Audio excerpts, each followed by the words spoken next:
What's up, everybody? Welcome back to the channel. Today we are talking about the importance of the tripod of the foot.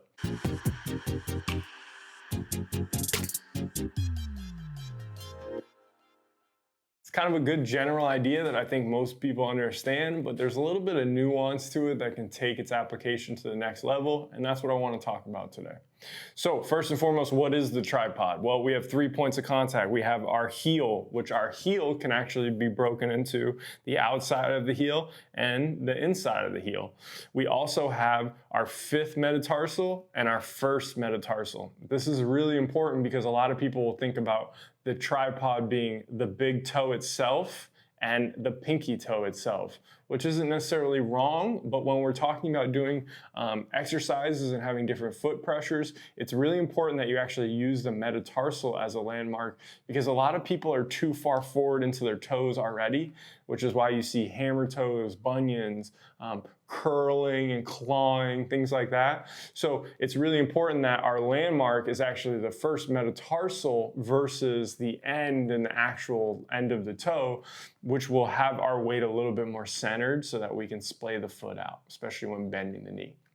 Now, one thing that you need to understand, like I mentioned with the foot pressures, is the idea that just because it looks like it's on the ground doesn't mean it's loaded. And I've been finding that a ton with the 5th metatarsal on my clients.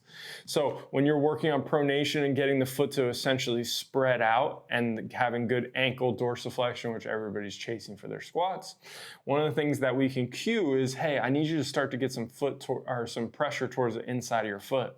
And when we do that, it works, but oftentimes you'll see people cheating it by actually lifting this part up. And then it becomes the whole foot just paddling inward and chunking together. The beauty of the foot, as you can see with all these individual bones, is the relative motions that are in them. Fancy way of saying this bone can do this bone can do that separately. So they're able to spread and move away from each other.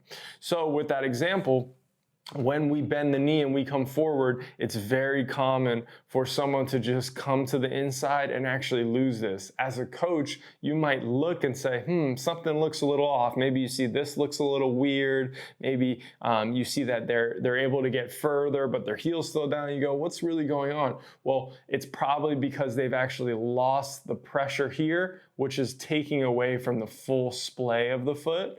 And you have to remember that with the tripod, as we have our knee come back, the arch comes away from the ground. So it's like this, like a suction cup up. As we bend our knee forward, it spreads out. Now, what people actually forget is not only does it spread heel to the toes, meaning it gets longer in that direction, it also spreads out to the sides, which is why keeping that 5th metatarsal down is huge, because when our knee bends forward, we want the foot to be able to get this spread as well as this one. So that's a huge point of context, is being able to keep that 5th metatarsal not just looking like it's on the ground, but some actual pressure through there. If someone's losing that, like we've discussed in other videos, and we did a lot in our mini course, you can put something under there, whether it be a sock or wedge, just to bring the ground up so they feel that. Now, that's a huge part of it. Remember, as the foot goes forward, we also want to discuss the heel a little bit, because this is part of the tripod. When our shin is back and we're in a negative shin angle, meaning knee is back, leg is almost straight, as we come forward, we should have that little bit of rock from the outside of the heel towards the inside of the heel, because this motion of the heel actually tipping forward and rolling in is absolutely crucial. So your tripod, when you're standing on one foot with your knee over your ankle, is going to be more on the outside of the heel. You'll see a lot of people that are just stuck like this, and they can't really truly get that tall Achilles, is what you would think about it as.